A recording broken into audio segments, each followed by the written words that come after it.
Bonjour, ici Grégory Turpin, j'espère que tu vas bien. C'est une joie de te retrouver pour méditer ensemble l'Évangile du jour. Si tu as une Bible, je t'invite à l'ouvrir et à découvrir le texte de l'Évangile de Marc au chapitre 12, versets 29 à 31. Un scribe demande à Jésus quel est le plus grand des commandements, et Jésus répond. Voici le premier, écoute Israël, le Seigneur notre Dieu est l'unique.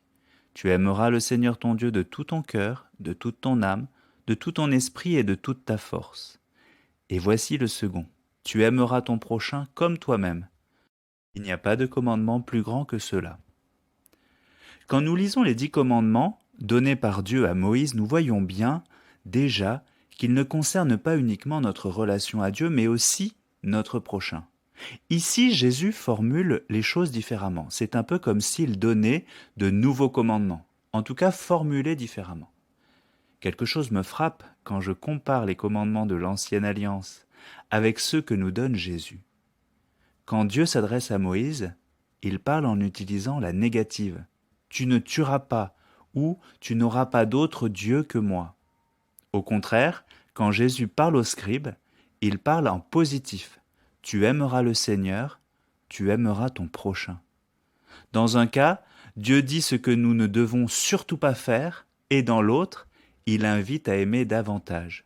J'y vois un signe très fort, comme si les 10 commandements étaient un cadre qui précise les choses qui sont interdites.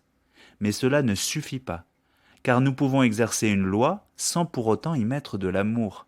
Ce cadre défini par Dieu trouve toute sa plénitude dans la parole de Jésus. Le scribe répond, « Cela vaut mieux que toutes les offrandes et tous les sacrifices. » Il ne dit pas qu'il ne faut plus offrir de sacrifice au Seigneur, mais au contraire, il prend conscience que la demande de Jésus est une exigence supplémentaire. Elle requiert le cœur de chaque homme, et c'est la plus belle offrande qu'on puisse faire au Seigneur. Rappelez-vous ce jeune homme riche dans l'Évangile. Il observait toutes les lois, il était fidèle envers Dieu, mais Jésus lui demande davantage, il lui demande de vendre tous ses biens pour donner aux pauvres. Cela rend le jeune homme bien triste. Il observait le premier commandement et avait oublié le second, celui d'aimer son prochain et surtout celui de tout faire par amour. Il cherchait à plaire aux yeux de Dieu sans vouloir le meilleur pour son prochain. Nous sommes bien souvent dans cette attitude. Nous accomplissons de grandes choses au nom de Dieu et pour Dieu. Mais nous oublions ce qui est le plus fondamental, cette parole que Jésus nous répète, « Vends tout ce que tu as, viens et suis-moi ». Le Seigneur nous invite toujours à le suivre en premier. C'est ce qu'il a fait pour Abraham.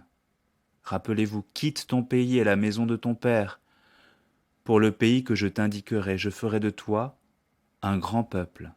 C'est dans Genèse chapitre 12, versets 1 et 2. Jésus nous invite à tout faire par amour. Pourtant, bien souvent, nous trouvons de bonnes raisons de juger, de ne pas tendre la main ou de détourner le regard. Nous regardons la vie des uns et des autres sans bienveillance, et pourtant Jésus nous invite toujours plus à aimer. Aimer, c'est pardonner. Aimer, c'est ne pas juger. Aimer, c'est tendre la main. Aimer, c'est tout donner et se donner soi-même, comme disait Thérèse de Lisieux. Merci pour ton attention.